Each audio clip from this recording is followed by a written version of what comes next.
Bien, bonjour à tous et bienvenue dans les royaumes de Kia. Aujourd'hui, nouvelle vidéo. Alors, comme vous pouvez voir, j'essaie un petit setup un peu nouveau. Donc, pour l'instant, elle fonctionne. Mon ancienne petite cam fonctionne. Donc, je vais essayer de vous faire 2-3 vidéos comme ça. Voilà, donc dites-moi dans les commentaires si ça va. Malheureusement, comme vous pouvez voir, elle fait pas de focus. Mais voilà, on peut voir quand même les cartes. Voilà, si c'est trop illisible ou quoi, c'est pas grave, hein. J'aurai bientôt une nouvelle cam, ne vous inquiétez pas. Je vais essayer d'en acheter une le plus vite possible pour pouvoir faire des vidéos de qualité. Voilà. On remercie notre partenaire La Case Départ, donc ce magasin à Louvain-la-Neuve où vous pouvez acheter tout ce qui est jeux de société, TCG, puzzle. Voilà. Je vais essayer de faire attention à tous les E parce qu'on m'a fait la remarque judicieuse dans les commentaires. Comme vous pouvez voir, je suis accompagné de cette brave Liliana et cette brave Chandra. Ouais, Chandra. Ouais. Donc, aujourd'hui, je vais vous parler des pré-releases qui ont eu lieu ce week-end. Donc pré-release pour Magic Foundation, la nouvelle édition Magic. Donc vendredi, j'ai participé à un tournoi Magic en troll à deux têtes. Voilà, donc j'étais accompagné d'un ami, Jérémy, où on a fait deux decks, on a affronté, on était 20 à cette pré-release. C'était très chouette. Et on a terminé quatrième, mais à 2 victoires, une défaite, ex aequo avec le deuxième et avec le troisième. Voilà, juste le premier qui était à 3-0. Donc c'était super intéressant, c'était vraiment très chouette. Et voilà. Donc aujourd'hui, par contre, je vais vous parler de la pré-release qui a eu lieu le samedi. Donc la pré-release qui a eu lieu le samedi, c'était en solo. Et donc j'étais au Hasard Ludique à Namur, autre magasin de jeux de société et de TCG. Donc une pré-release, comment ça se passe, hein? J'ai fait une vidéo, vous montrer comment ça fonctionnait les pré-releases. Ici en fondation, donc on reçoit un petit pack de 6 boosters, un dé et une carte collector, on pourrait dire, avec le symbole 2024, je vous la montrerai tout de suite. Oups, si je bouge ma caméra, ça ne va pas le faire évidemment. Hop, voilà. Alors, petite Lily, petite Chandra. Voilà donc. J'ai gagné 3-0, 3 victoires, 0 défaite. Chaque match, je les ai gagnés 2-0. Donc voilà, je vais vous montrer un peu mon deck. Et surtout, je voulais les garder pour vous. On va ouvrir mes 4 boosters que j'ai eu en récompense. Sachant que quand vous regardez cette vidéo, il sera dimanche. Donc c'était hier que j'ai participé au tournoi. Et ce jour-ci, le dimanche, où vous regardez cette vidéo, j'ai participé à ma troisième pré-release de suite. Fondation, j'espère faire aussi bien. Je suis à 5 victoires, une défaite pour l'instant. Je vous avoue que généralement je suis pas très fan de sceller et tout ça, mais pour cette édition vraiment, parce qu'on a l'impression vraiment d'avoir quelque chose en main, comme si on avait des petits decks construits, et c'est vraiment très intéressant. Donc voici mon deck. Donc, de base, je pars sur les decks, attention les puristes, attention, je pars sur des decks à 41 cartes, parce que je n'arrive pas à jouer moins de 17 landes. Voilà, c'est pas possible de jouer moins de 17 LAN. Et à côté de ça, je n'arrive pas du tout à choisir les cartes. J'en enlève trop, c'est pas possible. Donc je pars sur un principe de 24 cartes et 17 LAN à chaque fois. Voilà. Pour les LAN, les 17 c'était 8 plaines, 8 montagnes, parce que j'ai joué Boros, 8 plaines, 8 montagnes et un fetch. Donc les... Comment ça s'appelait encore? Hop, Evoline. Voilà, les étendues sauvages en évolution. Voilà. Donc on va chercher un sacrifice, on va chercher un terrain qu'on met de base, qu'on le met en jeu engagé. Voilà, voilà. Alors, qu'est-ce que j'ai eu dans mon deck qui a pu bien fonctionner? Je vais vous montrer un peu. La vidéo ne sera pas longue, donc voilà, c'est vraiment pour tester. Aujourd'hui, donc j'ai commencé par le Faucon Guérisseur. Donc c'est une 1-1 vol lien de vie. Donc lien de vie, c'est toutes les blessures que je vais afficher à mon adversaire, je vais gagner autant de points de vie.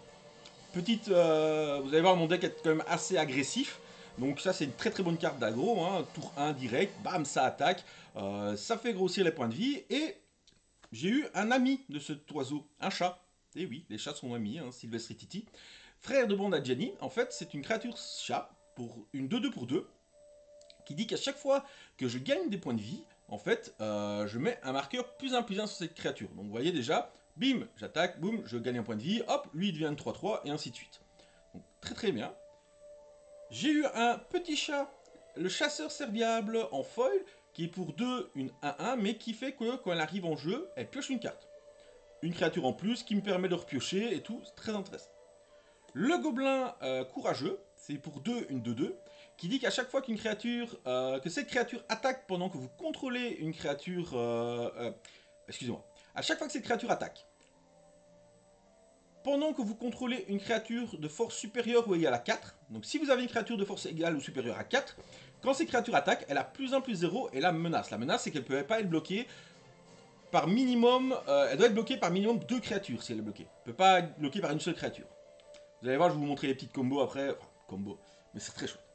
Encore un chaton, pour 3 mana, c'est une 2-2 vigilance, et quand elle arrive, elle met un token 1-1 blanc chat. Toujours plein de petites créatures, plein d'attaques. On a mis le gobelin, abondeur gobelin. Pour 3 mana, c'est une 3-2, mais saccage. C'est-à-dire que quand cette créature arrive en jeu, si j'ai attaqué ce tour-ci, elle a un marqueur +1/+1. Très intéressant. L'ange éblouissant. Pour 3 mana, c'est une 2-3 vol. Et à chaque fois qu'une autre créature que je contrôle arrive, je gagne un point de vie. Donc vous voyez, avec le chat, et hop, il devient très vite gros le chat. Hein. Et surtout, ça le vole. Le dragonnet cracheur de feu, donc pour 3 mana, une 2-2 aussi, vol. Et à chaque fois que vous lancez un sort non créature ou un sort de dragon, cette créature inflige un point de blessure à chaque adversaire. Très chouette aussi, parce que là, ça va être plutôt, au lieu de moi gagner des points de vie, ben, je fais des blessures à mon adversaire.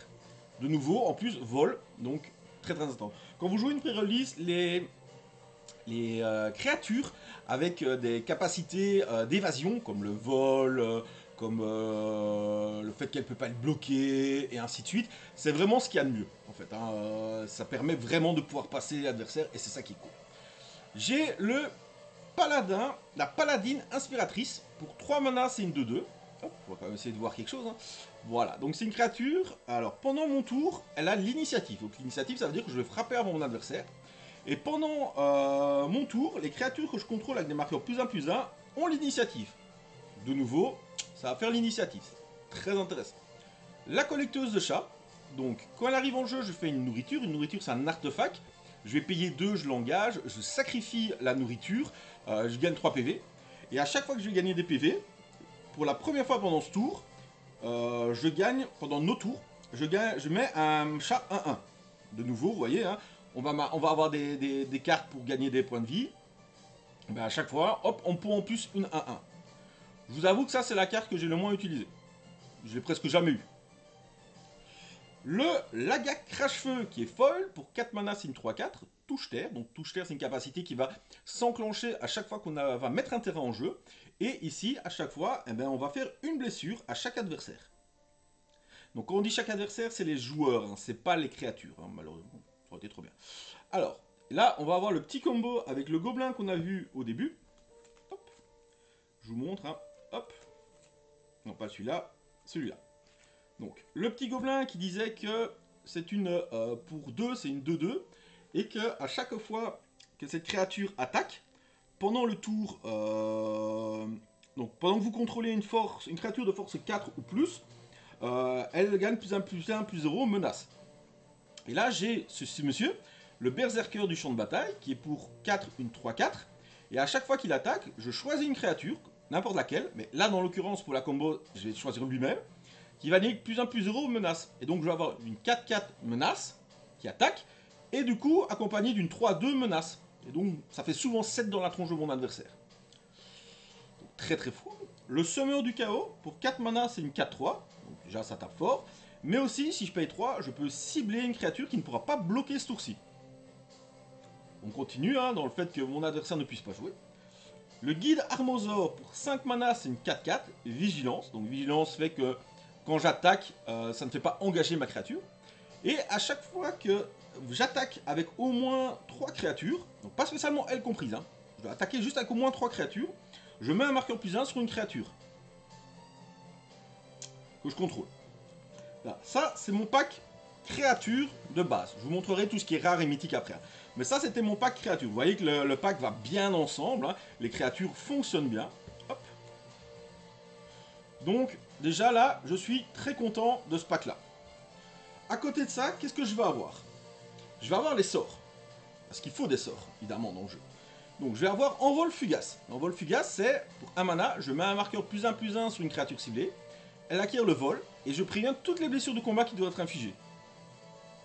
Donc déjà de 1, ben, soit ça booste, quoi qu'il arrive, je mets un marqueur. Donc soit je donne le vol, enfin, soit elle a le vol, donc je peux ne pas le bloquer, soit elle est bloquée ou elle doit bloquer une créature qui a le vol adverse assez fort. Bim, je bloque, et en plus je préviens les dégâts, donc je ne mourrai pas. L'éclair explosif, pour 1 mana rouge, je fais 2 dégâts. N'importe quelle cible, donc créature, planeswalker, ennemi, enfin joueur. Et si je le kick, donc si je paye 4 en plus, si je paye pour 5, je fais 4 dégâts à la place de 2. Généralement, j'ai toujours joué pour 2. Annihilation ardente, encore un éphémère qui inflige 5 blessures à une créature. Je exile un équipement qui est attaché à la créature. Donc s'il y avait un équipement, je peux l'exiler. Et après, si la créature vient à mourir, j'exile aussi la créature. Très pratique. La salve incinératrice, pour 5 mana, c'est un rituel qui fait 6 dégâts à une créature. Et après, je peux défausser une carte et piocher une carte si je veux. Bien aussi, hein, parce que je fais des dégâts. Si j'ai trop de là dans ma pile, je reprends. Et tout. À vous de jouer. Donc pour 3 mana, c'est un éphémère blanc qui dit que je détruis une cible, artefact, enchantement ou créature de force supérieure ou égale à 4. Parfait. Encore un kill de créa. Vous avez vu, j'ai mis plein de tokens, je mets plein de petites créatures. Eh ben, pour 4 mana en rituel, je vais créer 2 jetons soldats 1-1. Et jusqu'à la fin de mon tour, toutes mes créatures ont +1/+1 et la célérité. Généralement, quand je mets ça, c'est fini. Je kill. Et on va passer dans mes rares. Dans mes rares, j'ai le gobelin Calcino Trancheur. Pour 2 mana, c'est une 2-1 qui a sa cache. Au début de ma phase de fin, si j'ai attaqué avec quelqu'un, donc pas spécialement lui, hein, n'importe qui, et que je dois même pas avoir blessé mon adversaire, je dois juste avoir attaqué, je crée un gobelin 1-1 rouge gobelin. Encore plus de monde sur le board. L'armure céleste. Alors déjà, l'armure céleste, elle est magnifique. Hein, elle est magnifique cette créature. Enfin, cette carte. Donc, pour 3 mana, c'est un équipement. Flash. Quand cet équipement arrive, j'attache à une créature. Donc, je l'attache directement. Donc, je peux la jouer quand je veux. Je l'attache directement. Le tour où je l'ai attaché, ma créature a la défense talismatique. Donc, elle ne peut pas être ciblée par mon adversaire. Et elle est indestructible. Et en plus, je gagne +2/+0 au vol. Et si, quand je suis plus attaché, ben, je peux payer 4 pour changer d'unité, enfin de créature. Quoi. Alors, dans cet artwork-là, c'est magnifique. L'archétype lumineux, de lumière, donc pour 4 mana, c'est une 3-3 vol. À chaque fois que je gagne des points de vie, je mets un marqueur +1/+1 dessus. Et à chaque fois que je mets un marqueur +1/+1 dessus, je peux piocher une carte. Mais ça, je ne peux le faire qu'une fois par tour, la pioche. Donc même si je peux le mettre avec d'autres trucs qui mettent des tokens, hein, on a vu avec l'armosaure, avec l'envol fugace, bim, je mets des tokens, je pioche, bim, je gagne des points de vie, je mets des tokens, je repioche, et ainsi de suite. Et on arrive à ma toute dernière carte, hein, qui m'a fait plonger un peu dans le rouge. Pour 7 mana, j'ai Dracuset Gueule de Flamme. C'est quand même magnifique, hein. Donc Dracuset Gueule de Flamme, pour 7 mana, c'est une 7-7 vol. Et à chaque fois qu'il attaque, il va infliger 4 blessures à n'importe qui. Donc créature, joueur, planeswalker. Et 3 blessures jusqu'à 2 autres cibles. Donc en fait, quand il arrive et qu'il attaque, enfin surtout quand le tour où il attaque, en fait déjà quand il arrive, l'adversaire doit le gérer. Parce que sinon il va attaquer, et quand il attaque, il vide le bord. Là, je l'ai mis en jeu, je crois que j'ai mis une seule de mes 3 parties, et le tour où il a attaqué, il a nettoyé le Planeswalker Kaito, et les 2 créatures qu'il y avait en face, j'ai pu attaquer avec tout, j'ai fini mon adversaire. Voilà. Ça c'était mon deck, qui était vraiment, vraiment très chouette à jouer, un bon boss, qui a très bien tourné, voilà. J'ai affronté en premier un bleu-noir, que j'ai contrôle, avec des Liliana et tout ça. J'ai pas vraiment eu de difficulté parce que le tour où il joue Liliana, c'est déjà trop tard. Après, j'ai joué contre un blanc-bleu qui jouait avec 2 Kaito, mais de nouveau, je vais trop vite. Et à la dernière, je rejoue contre un blanc-bleu. Là, mon adversaire n'a pas de chance parce qu'il fait quand même 2 parties. La première partie, il y en a 5, la deuxième, il garde à 7, mais il floute un peu. Mais après, je lui ai montré enfin, il a regardé mon deck et il m'a dit son deck n'aurait rien pu faire. Surtout, je fais 2 sorties parfaites contre lui. Voilà, je suis très très content de comment s'est déroulée la game avec ce deck. Je vais quand même vous montrer les quelques rares que j'ai eu en plus. Donc, j'ai eu celui-ci, hein, Electro Réplique, j'ai hésité à jouer. Donc, Electro Réplique pour 3 mana, c'est un rituel, qui va créer un jeton d'une copie d'une créature ciblée que je contrôle. Excepté que la créature la copie a célérité et qu'au début de la phase de fin, je la sacrifie. Et il a le flashback. J'ai hésité, mais j'ai préféré mettre plus de créatures que de jouer ça. J'ai eu un petit limon nécrophage, hein, que j'adore. Pour 2 mana, une 2-2. Pour un vert, j'exile une carte ciblée d'un cimetière. Si cette carte est une créature, je mets +1/+1. Au départ, j'avais hésité avec le vert parce que j'avais eu aussi celle-ci, en rouge-vert. Mais le reste de mon vert était vraiment pas bon. Pour 4 mana, c'est une 4-4 piétinement. Et quand cette créature attaque, une autre créature ciblée que je contrôle acquiert le piétinement et +X+X, X étant la force de cette créature. C'est vraiment pas mal. Et alors, dans un booster, un seul, j'ai eu 2 omnisciences, dont une folle. Donc, pour ceux qui ne connaissent pas, hein, c'est le méga enchantement. Pour 10 mana, donc 3 bleus. C'est un enchantement qui arrive, vous pouvez lancer vos sorts sans payer le coup de mana. Voilà, tout le reste vous jouez sans payer le coup de mana. Et ça, c'est vraiment top. Voilà, ça c'était mon petit pool. Un peu peur au début, hein, parce que la pré-release que j'avais faite le jour avant avec en troll à 2 têtes, évidemment les decks troll à 2 têtes sont vraiment plus costauds. Hein. En troll à 2 têtes, malheureusement, on m'avait montré des decks vraiment abusés. Ici c'était un peu moins abusé, donc j'avais un peu peur, mais finalement ce deck c'est vraiment roulé-boulé, quoi. Génial. Je vous tiendrai évidemment au courant si ça vous intéresse de mon résultat de demain, donc de dimanche, hein, d'aujourd'hui quand vous voyez la vidéo, si vous la regardez dimanche. Et là, on va ouvrir nos 4 petits boosters. Voilà. Alors, premier petit booster. Ça, c'est nos lots qu'on a eu. Qu'est-ce qu'on va avoir de beau? Premier petit booster. Hop là. Donc, à vous de jouer. Donc, ça, c'est celle que j'avais dans mon deck. Hein. Donc, détruisez une cible, artefact, enchantement, créature, du force supérieur ou égal à 4. Videur à gros aileron. Donc, c'est une. Pour 4, c'est une 3-2. Le requin est excellent. Quand vous jouez cette créature, enfin, quand cette créature arrive, vous pouvez renvoyer la créature ciblée dans la main de son propriétaire. Le saccageur au foie blanc, pour 3 mana, une 2-2, contact mortel. Saccage. Donc, de nouveau, saccage, c'est si on a attaqué, ça fait l'effet. Quand cette créature arrive, si vous avez attaqué ce tour-ci, regardez les 3 cartes du dessus de votre bibliothèque. Vous pouvez mettre une de ces cartes au-dessus et le reste dans le cimetière. Pas mal non plus pour un peu trier votre deck. Frisson de probabilité, pour 2 mana, on défausse une carte, en coup supplémentaire, on pioche 2 cartes. C'est pas mal non plus. Volet de bois, pour 1 mana vert, un rituel qui fait qu'on choisit 1. Soit on va chercher dans notre bibliothèque à une carte de terrain de base, on la révèle et on la met dans notre main, puis on mélange. Soit une créature qu'on contrôle se bat contre une créature ciblée qu'on ne contrôle pas. Pas mal du tout ça. En début, ça permet d'aller chercher des terrains, après ça permet de faire un removal très très fort. Sauveur Félida, pour 4, c'est une 2-3 lien de vie. Donc on gagne des points de vie à chaque fois qu'il va faire des dégâts. Et quand cette créature arrive, ciblez jusqu'à 2 autres créatures que vous contrôlez, mettez un marqueur +1/+1 sur chacune d'elles. Vraiment pas mal celle-là. J'aurais bien aimé la voir celle-là. Les ailes brisées ont pour 3 mana un éphémère qui détruit une cible, cible, artefact, enchantement ou créature avec le vol. Le comédien circonspect, une 3-1 pour 2, qui quand elle meurt, on surveille 1. Donc on regarde la carte du dessus de notre bibliothèque. On peut soit la laisser au-dessus, soit la mettre dans le cimetière. Les Unco. Dispersion d'essence, on contrecarre le sort d'une créature ciblée. Revanche des rats, pour 4 mana. On crée un jeton 1-1 noir rat engagé pour chaque carte de créature qu'on contrôle. Dans votre cimetière, dans notre cimetière, excusez-moi. Avec le flashback, c'est pas mal ça. Onde aux foudres, 3 blessures à chaque adversaire pour 1 rouge, en rituel. Et en rat, ah, ma préférée. Je vous montrerai ça. Alécha, celle qui rit face au destin. Il y a des petites combos avec elle, elle est magnifique. Pour 3 mana, un rouge, enfin Rakdos, un noir, un rouge et pour 1. C'est une 2-2 initiative. À chaque fois qu'elle attaque, on met un marqueur +1/+1 dessus. Donc le premier tour où elle attaquera, ce sera une 3-3 initiative. Puis 4 initiatives, ainsi de suite. Et saccage. Au début de votre étape de fin, si vous avez attaqué, ce tour-ci, je renvoie sur le champ de bataille, depuis mon cimetière, une carte de créature ciblée avec une valeur de mana inférieure ou égale à la force d'Alécha. C'est trop fort. C'est trop génial cette carte. Je vais m'empresser de faire un deck T2 Rakdos. Franchement, voilà. Très content de l'avoir. Je pense que c'est ma 4ème, mais vraiment content. Sorcière instruite en foil. Hein, pour 3 mana, c'est une 2-3. À chaque fois que je pioche ma deuxième carte de chaque tour, je mets un +1/+1 sur cette créature. Ok.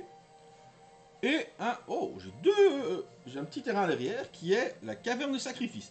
Donc ça, c'est le nouveau cycle de terrain qui arrive avec. C'est des terrains communs, hein, il n'y a pas de terrain rare. Enfin, si, il y en a un, mais c'est pas un bilan ni rien. Donc ils arrivent engagés, vous gagnez un point de vie, et puis voilà. Celui-là, ça donne le Rakdos. Voilà. Et petit token lapin, mais ils sont recto verso. Et derrière, j'ai un token soldat. Et ça, c'est top. Premier booster. Ouais, très content déjà. Allez, chat, je suis très content. Ça, top. Hop là, deuxième booster. Alors, croissance gigantesque, mes amis. Et oui, c'est été réédité. Donc, c'est une pour un mana vert, en éphémère, vous donnez +3/+3 à une créature. Simple, net, efficace. Fier parent, je vous ai montré dans mon deck, donc on va passer. Voyage en lieu inexploré pour 4 mana, c'est un éphémère. Le propriétaire d'une créature ciblée la met. D'une créature ciblée la met. Allez, la met selon son choix, au-dessus ou en dessous de sa bibliothèque. Désolé, alors déjà, qu'en termes normal, ça va, mais là, ils écrivent encore plus petit. Donc, ok, et on surveille un. Ok, ouais, ça coûte cher, je trouve. Faire cuire une tourte, pas mal du tout en limité, hein, pour 4 mana. Vous tuez une créature et vous créez un jeton nourriture. Et ouais. En fait, si on voit bien, je vais essayer de montrer sur l'autre caméra. Je sais pas si on va le voir. Il y a... Allez, fais le point là.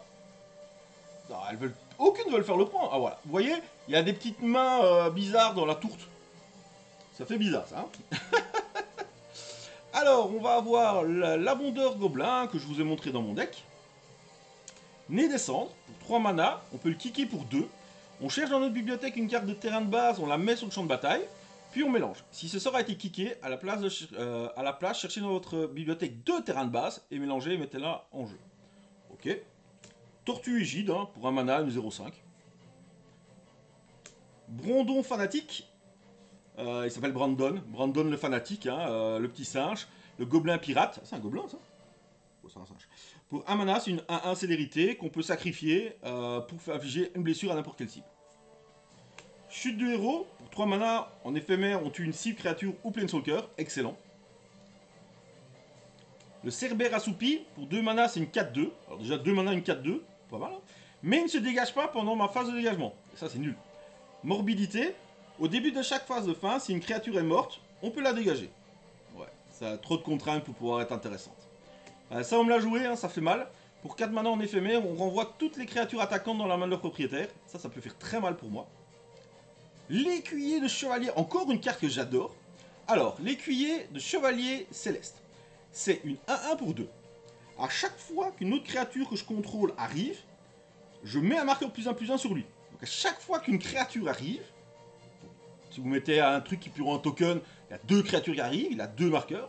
Et tant qu'il a au moins 3 marqueurs +1/+1, il a le vol, et c'est un chevalier en plus d'être un chat et un éclaireur. Je trouve ça énorme. Hein. Franchement, le deck chat, il y a des trucs marrants. Hein.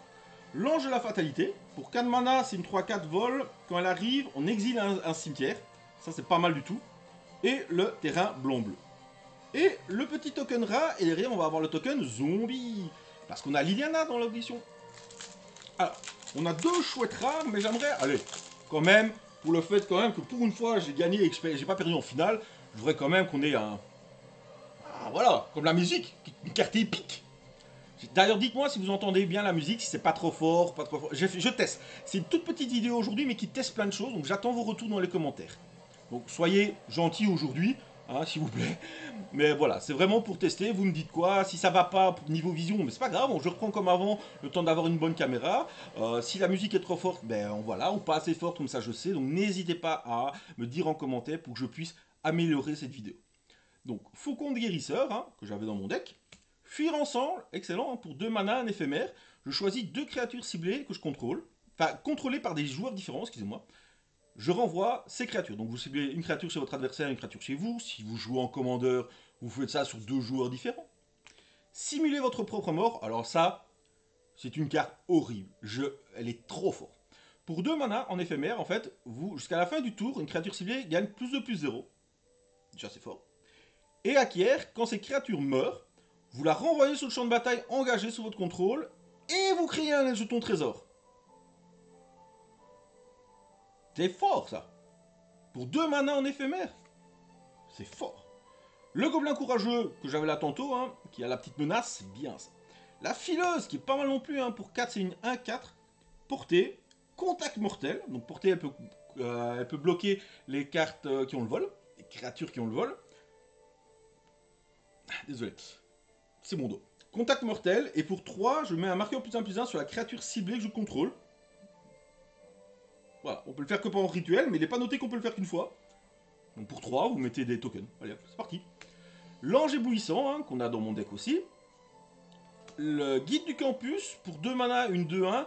Et quand elle arrive, on va chercher une carte de terrain de base, on la révèle et on la met au-dessus de la bibliothèque. Personnellement, c'est pas top. Ça vous ralentit bien de trop, ça. La bibliothécaire modérée, pour 1 mana, c'est une 1-1. Pour 4, en fait, elle devient un loup-garou. Mettez 2 marqueurs +1/+1 sur elle et piochez une carte. C'est marrant. Ah, la canne à pêche. Pour 1 mana, c'est une carte équipement. Qu'on équipe pour 2. La créature équipée a, pour 1, on engage la canne à pêche, on met un marqueur à pas dessus.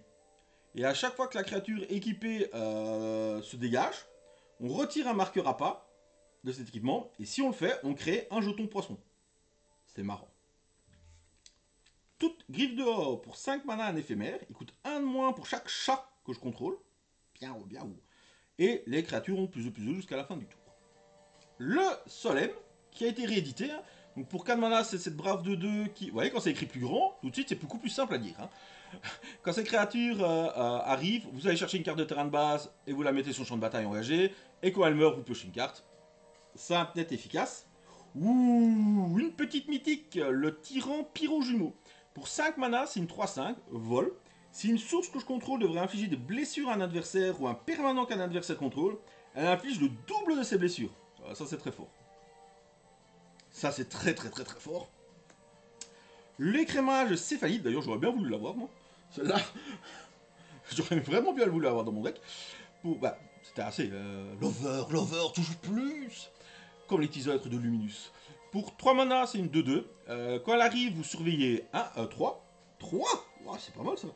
Et quand vous avez le seuil, c'est à partir d'avoir 7 cartes dans le cimetière. Cette créature ne peut pas être bloquée tant que vous avez au moins 7 cartes dans le cimetière. Oh, c'est marrant, c'est pas mal ça. Le regard 3, il est vraiment pas mal. Hein. Hop, une petite sérialisée.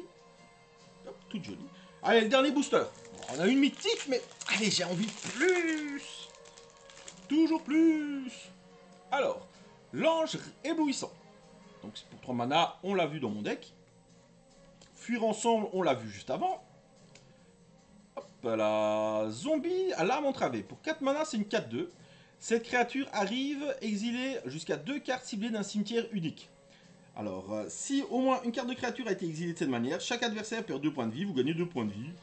Ouais. Pas top. La salve qu'il y avait dans mon deck, excellentissime. La croissance gigantesque que tout le monde connaît. La sorcière instruite, pour 3 mana, c'est une 2-3. Et à chaque fois que vous piochez votre deuxième carte, on l'a vu là tantôt. La pioche. La pioche, je dois faire mon mea culpa. J'ai cru la pioche, la première fois que je l'avais lu, je fais... Ouais, pas top, je sais pas. Et j'étais totalement stupide. Stupide, cette carte est vraiment bien. Pour 2 mana, c'est un équipement qui s'équipe pour 1, qui donne +1/+1. Ok. Mais à chaque fois que la créature équipée affiche des blessures de combat à un joueur, vous créez un jeton trésor. Et en fait, ça, c'est très fort. Ça vous accélère à mort, c'est très bien. Balmor, le capitaine mage de bataille pour 2 mana, un bleu, un rouge, c'est une 1-3 vol. Et à chaque fois que vous lancez un sort d'éphémère de rituel, les créatures que vous contrôlez ont +1/+0 et le piétinement jusqu'à la fin du tour. Vraiment pas mal. Le marin spécial.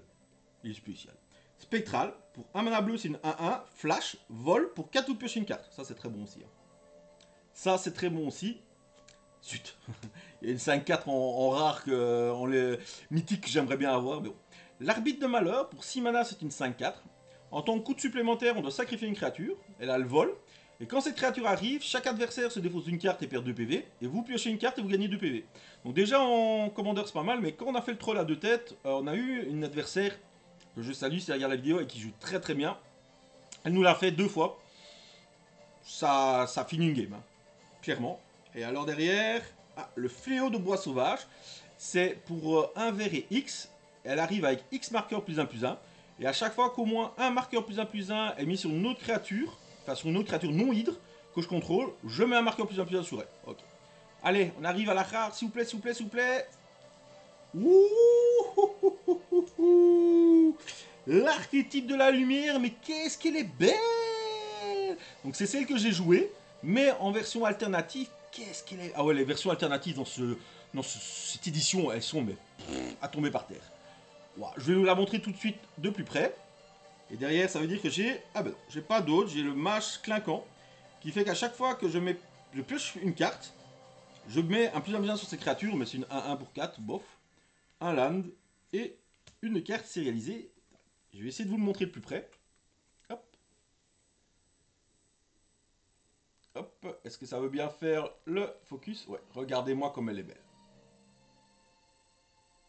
Elle est magnifique. Et ben voilà, c'est le petit pips que je voulais en plus. Et ben voilà, donc on va dire merci à notre chère petite Chandra et notre petite Liliana qui n'ont pas l'air d'être contentes, elles voulaient plus, hein. Désolé les filles. Voilà, je remercie de nouveau la case départ, mais surtout aussi le hasard ludique, chez qui j'ai été faire mes tournois, pour l'accueil, tout. Donc c'est le voilà, j'ai le t-shirt de la team Star Wars ici, qui est sponsorisé par le hasard ludique, ici.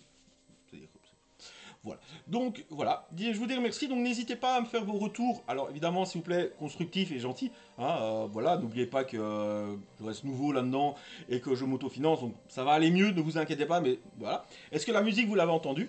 Si oui, est-ce que c'était trop fort ou pas trop fort? Est-ce que ben voilà, la caméra, ça vous a beaucoup gêné? Vous préférez quand même quand on voit les cartes, quand je m'amuse avec l'autre caméra et qu'on voit pas ma tronche? Est-ce que ça vous plaît de me voir quand je vous parle ou est-ce que ça vous plaît de pas de me voir? Vous préférez focus les cartes? Voilà, je regarderai vos commentaires. Donc la vidéo sort le dimanche, hein, donc je regarderai vos commentaires parce que le lundi, je ferai la vidéo d'ouverture de display. Et oui,